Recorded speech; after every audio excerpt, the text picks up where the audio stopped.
Read the Bible every day so you'll be full of faith. Welcome you to join Bible Race to read the entire Bible in 2 years. I believe God will bless you, He will lift you up, and your life will never be the same. Leviticus chapter 27. The Lord spoke to Moses, saying, "Speak to the people of Israel and say to them, if anyone makes a special vow to the Lord involving the valuation of persons, then the valuation of a male from 20 years up to 60 years old shall be 50 shekels of silver, according to the shekel of the sanctuary. If the person is a female, the valuation shall be 30 shekels. If the person is from 5 years old up to 20 years old, valuation shall be for a male 20 shekels, and for a female 10 shekels. If the person is from a month old up to 5 years old, the valuation shall be for a male 5 shekels of silver, and for a female the valuation shall be 3 shekels of silver. And if the person is 60 years old or over, then the valuation for a male shall be 15 shekels, and for a female 10 shekels. And if someone is too poor to pay the valuation, then he shall be made to stand before the priest, and the priest shall value him. The priest shall value him according to what the vower can afford.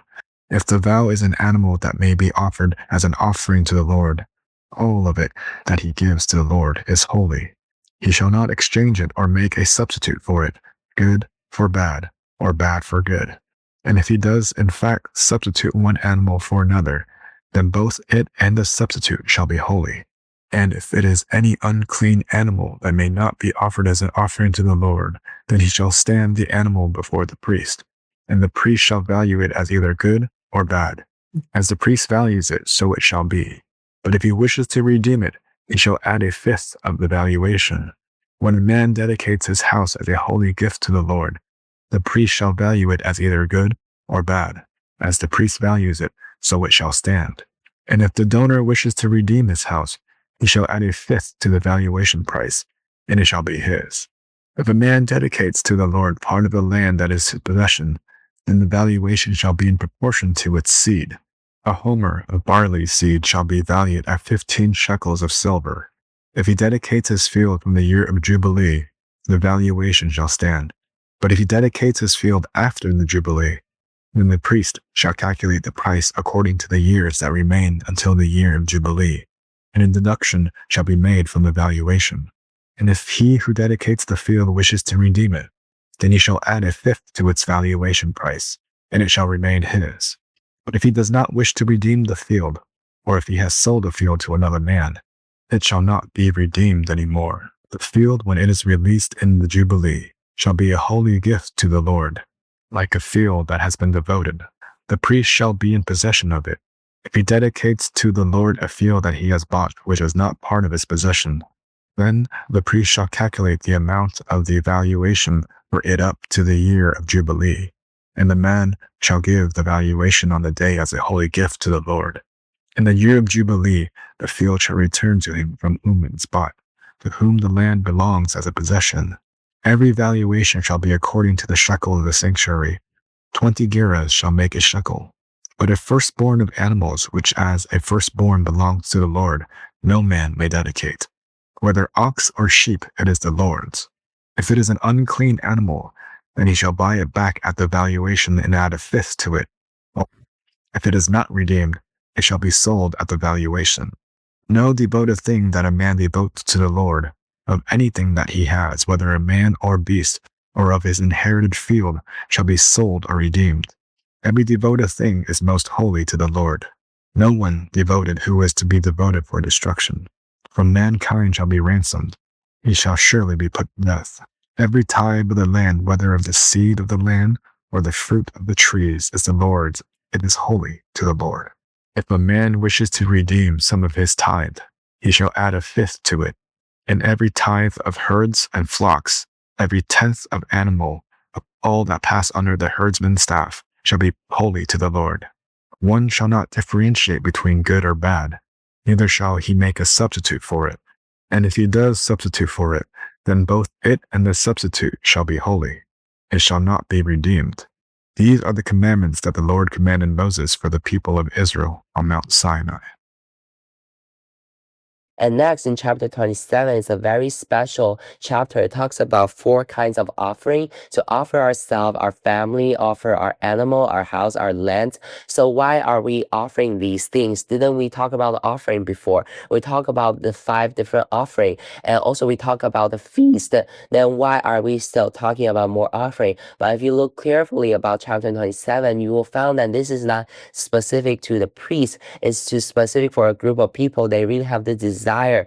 They love God to a degree that they are willing to give everything they have to the Lord. So they make this special vow. This vow is that, Lord, I have this desire. Is that not through the priest? I want to truly draw near to you, to love you. The purpose is not just about the sacrifice. Sacrifice is just a mean to bring us in front of the Lord. And in chapter 27, the offering here is that God put his deepest desire in the very last of the Leviticus. After all the offering, after talking about all the disease, how to pray for those things, after talking about the offering for the consecration, talking about the feast, the Sabbath, and in the end, he give us a choice: do you want blessing or curses? And only after all these things, chapter 27 is deep words from God's heart.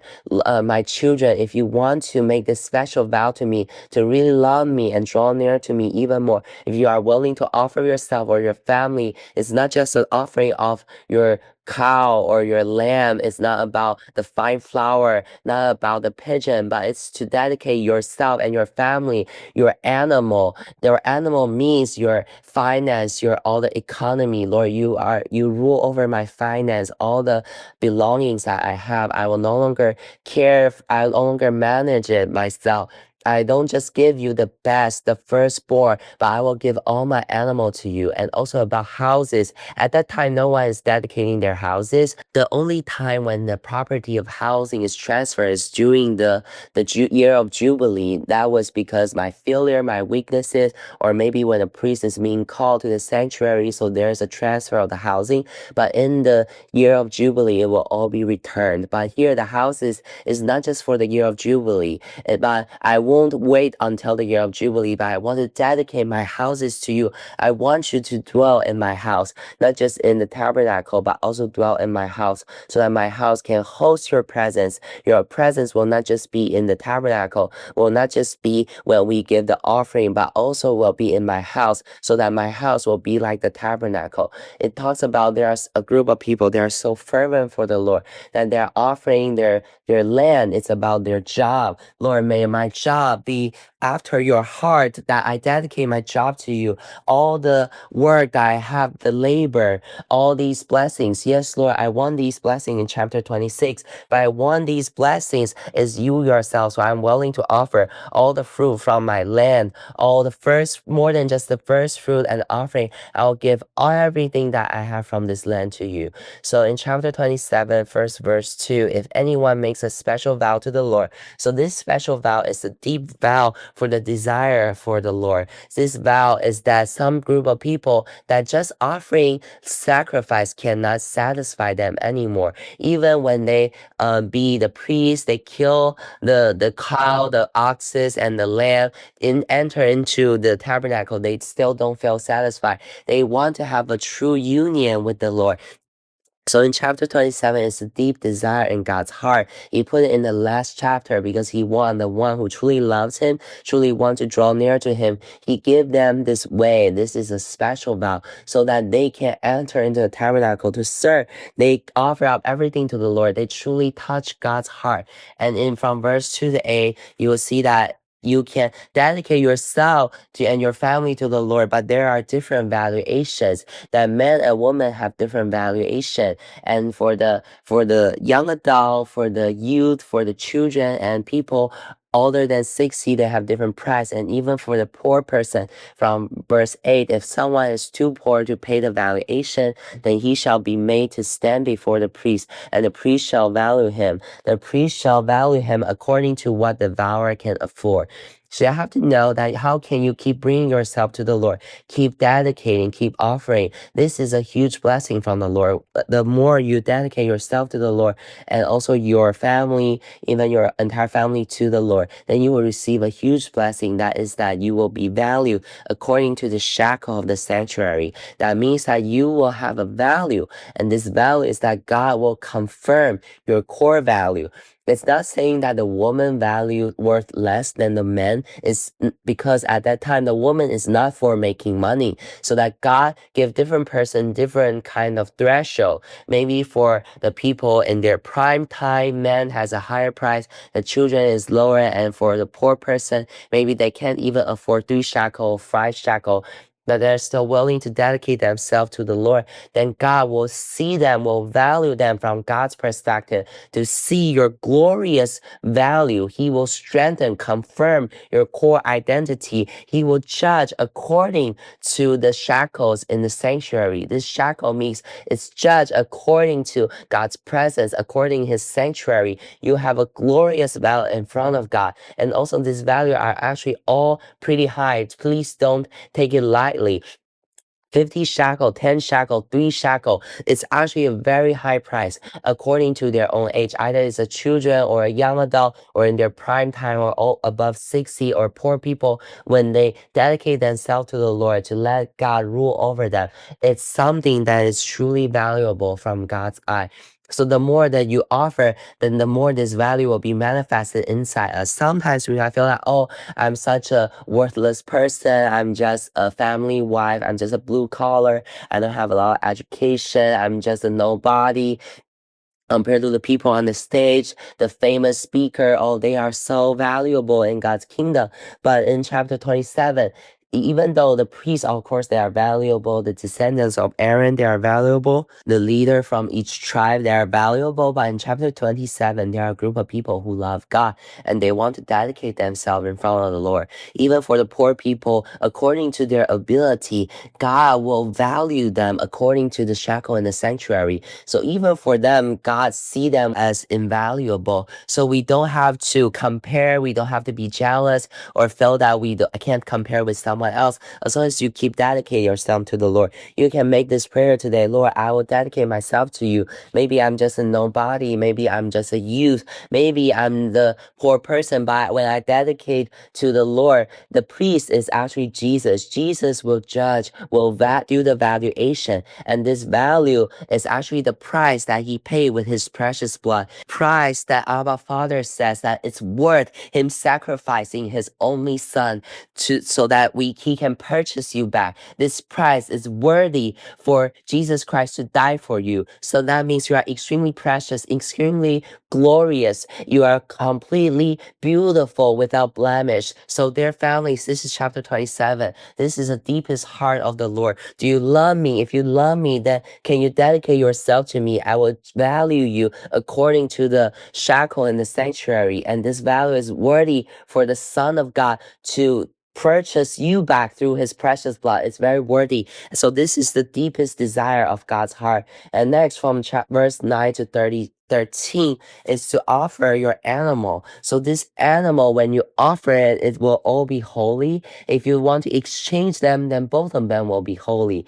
If it is any unclean animal, then he shall stand the animal before the priest, and the priest shall value it as either good or bad. If he wishes to redeem it, he shall add a fifth to the valuation. That means we offer our belonging, our finance to all be dedicated to the Lord, to offer in front of God, to give as we can, that everything will be regarded as holy in front of the Lord. Maybe you will say that, recently my faith is a bit weakened. I want to take it back. Or maybe I cannot do that much offering. Maybe recently the economy is not that good. And maybe in the past I was single, but now I'm married and I have a lot of kids. Maybe I was just had a layoff, so I have to take back some of my offering. Can I do some adjustment? Actually, God all accepted and he has so much mercy. And next from verse 9 to 13, he priest shall value it as either good or bad. And as a priest value it, so it shall be. So whatever thing when we bring to the priest, God see us holy and he has favor over it. He is delighted when we offer our finance to him to let him manage it. Some people will feel that, oh, I just do my tithing and the remaining 90%, I can just do my investment. I can pray and ask God for a blessing. But today there are a group of people, they truly love God. They don't just offer up the 10%, but they are willing to dedicate all their money to the Lord. Lord, may you manage my money. He lives a very frugal lifestyle, but for all offering, donation to the lacking, to the needy, he is willing to give away. These kind of dedication truly touch God's heart and make God so satisfied. It's not for others, but a special vow that I want my money to be managed by the Lord. And next in verse 14 and 15, when a man dedicates his house, he desired God's indwelling. He wants God to stay there. A priest shall value it as either good or bad. As the priest value it, so it shall stand. So God accept that whatever the priest value it, then it's so be it. Then God accept them. And if the donor wishes to redeem his house, he shall add a fifth to the valuation price, and it shall be his. So these 1/5, that means, for the offering, how can you redeem it back? For the previous 5 offering, none of them we can redeem them back. But here, this is a special vow. So there is some wiggle room for us, because God truly sees our hearts towards him. So whatever the priest value, then so be it. And whatever God value for us, it will definitely be the best. But sometimes later on, we are weak. So then we says that we can no longer offer it, but God has no condemn about that. As long as you just add back additional 1/5, then God will accept it. So we should not take this special vow lightly. But as long as you are willing to make this special vow, God's heart is so passionately embrace whatever thing that you offer to him. And from verse 16 to 25, it's his land. This land means my job. So dear families, I really encourage you to dedicate your job to the Lord, to work for the Lord, not for your boss, but for the Lord. Sometimes in the company, there will be some unhealthy rules or maybe some immoral things, and maybe you stand firm for God. Maybe someone else will see you as strangers, and sometimes you will have some pressure from your peers. Maybe someone, they will try to kiss ass, or maybe through some back door, then they become in a higher position, and you just work honestly, but it seems like the opportunity never comes to you. That we want to encourage you to dedicate your work to the Lord. Let God to take over your future, your promotion, your bonuses will all be in the hand of the King of Kings. So that means to dedicate your land to the Lord. Every day you seek God, to fear God, you truly do your job honestly. You don't just slack off, you don't do the backdoor thingy, and you know that as long as you are pleasing to God, then God will take full responsibility for your promotion in your job, and God's and man's favor on you will keep increasing. Throughout the history, the testimony from Daniel, from Nehemiah, from Ezra, and also many Christians, you only need to please the Lord. You don't need to please people, please your boss.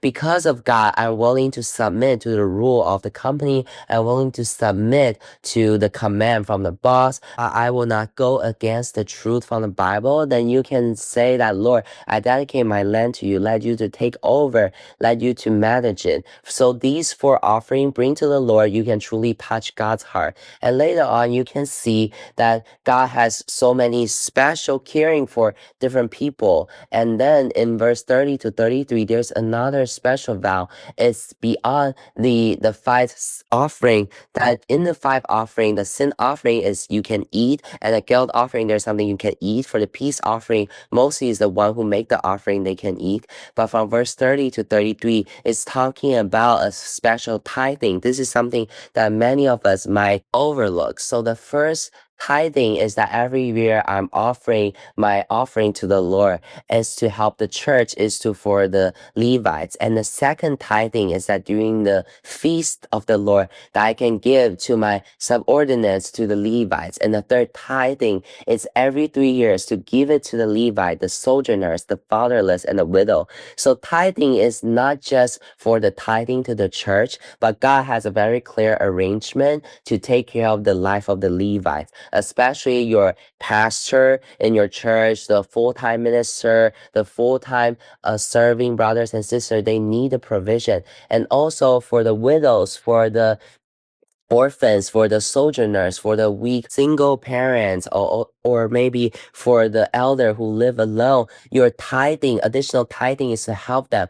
God all remember all these things. These are all the special vow in chapter 27. So today, if you have a special vow that said, Lord, I'm dedicated to serve you wholeheartedly. I will take care of the one who is orphan, who lives alone, who are weak, who is single parents. They have a difficult life. I'm also determined to take care of them. This special vow, God also see it. God remember that this is not a requirement from the rules, but it's God opening his heart to us. Say that, Lord, if you love me, I encourage you, I invite you to have a portion, have a share in this thing, because this is what God will do. All these three additional tithing is what God is doing. I take care of the Levites because Levi is my inheritance. I'm their inheritance. And I'll also take care of the land. During the feast, I will take care of the slaves. I also take care of the Levites. I'll take care of the sojourner, take care of the widows and orphans. I will take care of them. I want you to walk with you. Are you willing to do that, to make this special vow to take care of them with me? And the last verses, these are the commandments that the Lord commanded Moses for the people of Israel on Mount Sinai. So remember, all the declaration, announcement of the commandments is always after the grace. God always give us grace and then talk about a commandment. So it's always through God's grace that we can satisfy the requirement from the law. If we cannot immediately satisfy the requirement from the law through the offering, through the sacrifice that we dedicate ourselves to the Lord, he will satisfy the thing that he wants. But what he wants from us is a wholehearted fear and love towards him. He wants us to draw near to him, to know his will. And this love will truly satisfy us deep in our heart. So chapter 27, their families, when we spend additional time to read it, and today we can make this prayer, Lord, help me to dedicate me and my family to you, my finance, my housing, my inheritance, my property, all will be taken over by you. If someone needs to be hosted for some travelers, Lord, I'm willing to open my house. I can host my small groups, host the outreach event in my place. I can also host the pastor who travels, and I'm also willing to dedicate my work to you, that I can make this special vow. I'm willing to take care of the Levites, the orphan, the widows, the weak, the sojourners. I want to do whatever thing that you want to do. I want to touch your heart. This is chapter 27. He opens up his heart to us. Are you willing to respond to me? So today, shall we pray together? This is the end of the book of Leviticus, because when we are reading these, it's to help us to keep knowing that he is the Lord our God, and we will know that we are his beloved. And so when we offer ourselves fully to him, this is what he wants. He doesn't just want the oxes or the lamb. He doesn't want the sacrifice, but he wants us to dedicate our heart fully to him, be pleasing to him. Amen. Dear Bible Race viewers and families in Christ, thank you for watching our videos. We hope our sharing can enrich your life.